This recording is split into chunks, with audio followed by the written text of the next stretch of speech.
Na ata da última reunião do Federal Reserve, os dirigentes se mostraram bem divididos com relação a uma inflação aí que vai voltar à meta por conta própria e um cenário em que vai ser necessário subir ainda mais os juros. CME Group, lá do FedWatch, mostra que o mercado diminuiu as apostas numa alta de juros na reunião de setembro, mas a hipótese ainda é bem predominante. Já até atualizo logo mais para você como é que estão essas apostas também. Vamos conversar agora com Danilo Igliori, economista-chefe da Nomad, que vem trazer um pouco mais sobre esse panorama para a gente. Bem-vindo mais uma vez, Danilo. Um bom dia para você. Bom dia, Muriel. Um prazer estar aqui com vocês novamente. Prazer é nosso em te receber. Quero saber a sua percepção diante desse cenário, diante dessa ata, que até não fez tanta diferença olhando para o mercado como um todo no dia de ontem, porque parece que veio até um pouco atrasada diante do cenário que a gente está acompanhando agora nos últimos dias. Como é que vocês enxergaram por aí esse resultado? Eu acho que é por aí mesmo. Assim, claro, confirmou, né, que, primeiro, o cenário agora é de mais aperto monetário, né? E toda a divisão, na verdade, está na calibragem, né, desse movimento. Então, se vai ser na próxima reunião, se vai ser daqui a 2 reuniões, se eventualmente vai poder ficar mais para frente, e se vamos ter apenas um aumento ou eventualmente até 2 aumentos. No momento, está precificado apenas um aumento e é o que está também lá no dot plot como maioria, mas não está descartado, né? Principalmente no momento em que a gente vê o recrudescimento, a volta aí do conflito e do fechamento no Estreito de Hormuz, o que pode acontecer com a inflação. Então, assim, eu acho que não fomos pegos de surpresa e, na verdade, né, eu acho que a mudança no cenário vem até antes da última reunião do FONC, né? Vem quando ficou claro que a guerra, o conflito com o Irã não se resolveria rápido e começaram a aparecer os primeiros sinais da inflação. Então, a gente já está com precificação de aumento de juros já há algum tempo, né, anterior à última reunião do FONC. Eu acho que a decisão, comunicado e agora a ata só reafirmam que isso já está dentro do espaço da autoridade monetária também. Total. Um ponto importante também é essa ata, que é a primeira ata de Kevin Warsh como presidente do Federal Reserve.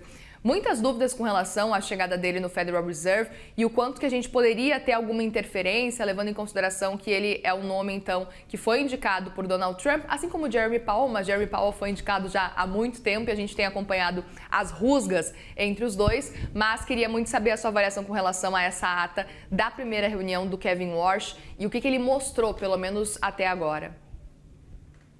Olha, primeiro só dar um passinho atrás, né? Eu acho que a gente conversou muito sobre a eventual captura política, né, do novo presidente do Fed, mesmo antes da indicação do Kevin Warsh, por conta das pressões do presidente Trump. E eu acho que até aqui na CNN, né, fui muito vocal em dizer que não acreditava nisso, né, que a captura política de um presidente do Banco Central é algo realmente muito grave e destruidor de reputação da pessoa que vai estar sentada na cadeira.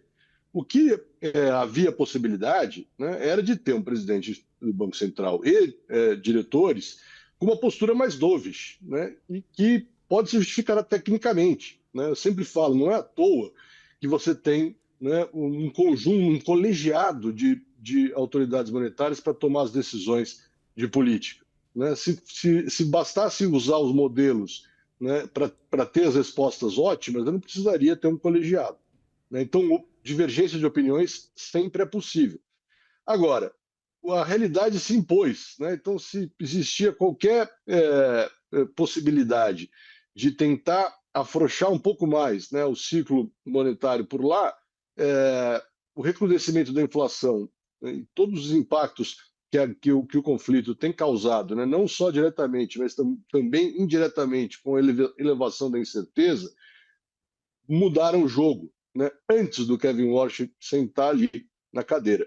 Né? Então, eu acredito que as mudanças que possam haver de estilo de gestão tal, não vão se repercutir nas decisões de política monetária num contexto de um repique inflacionário tão expressivo. Sem dúvida.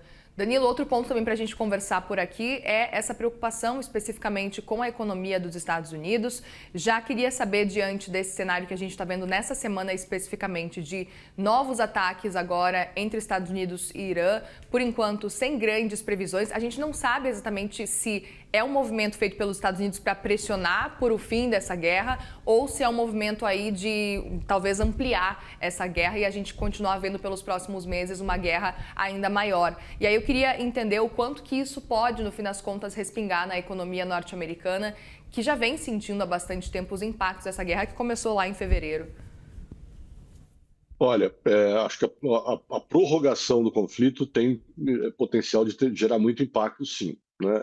É difícil a gente mapear de antemão como as coisas acontecem setor a setor, né, na microeconomia, mas o que a gente pode dizer é, num cenário de incerteza elevada sobre o que pode acontecer, né, com oferta de petróleo mais no longo prazo, né?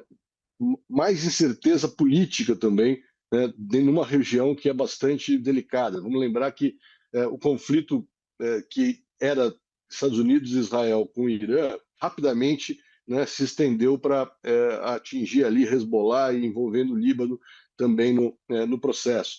Então a gente sempre fala, olha, tem os primeiros momentos, que é o que a gente está vendo agora, né, de um conflito dessa natureza, com um impacto tão forte no setor estratégico de combustíveis, derivados e energia de forma geral, começa do lado da oferta, com um grande choque negativo na oferta, que é o que a gente está começando a ver, o que a gente já está vendo há algum tempo.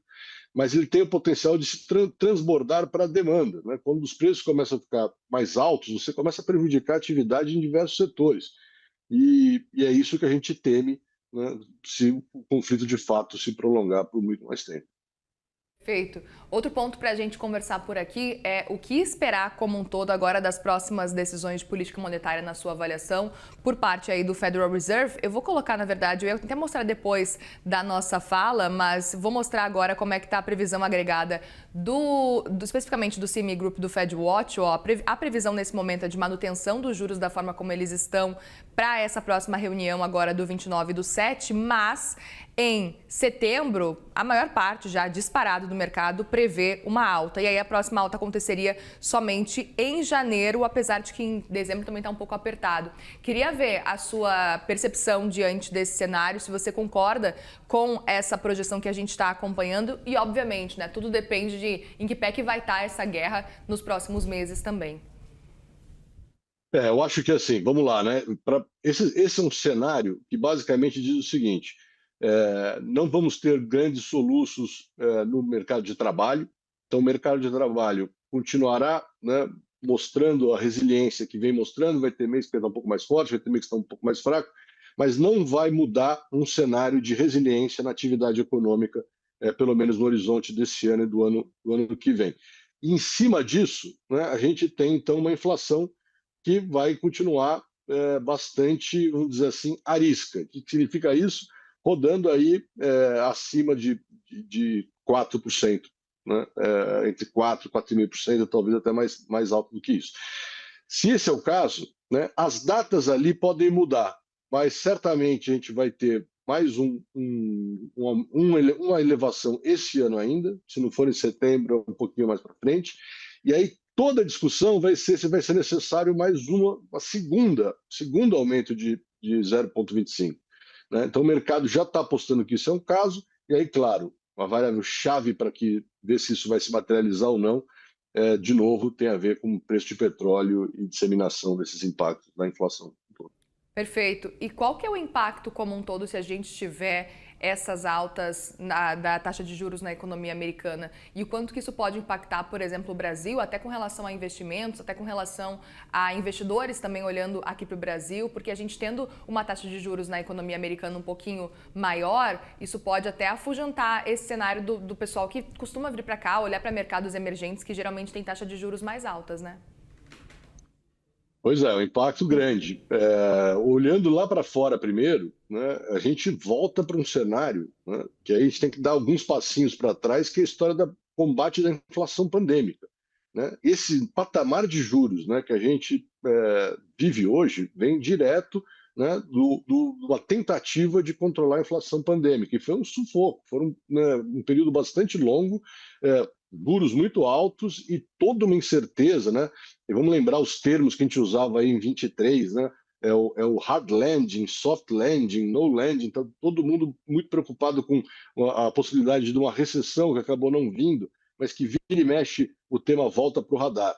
Né? Então, se a gente né, ficar claro que agora a gente vai ter que conviver com essa taxa de juros mais alta, voltando aí para patamares perto de 4, talvez até mais, por muito tempo, você começa a reprecificar, né, preço de ativos ligados a setores diversos na economia e mais cedo ou mais tarde vai voltar a preocupação com recessão.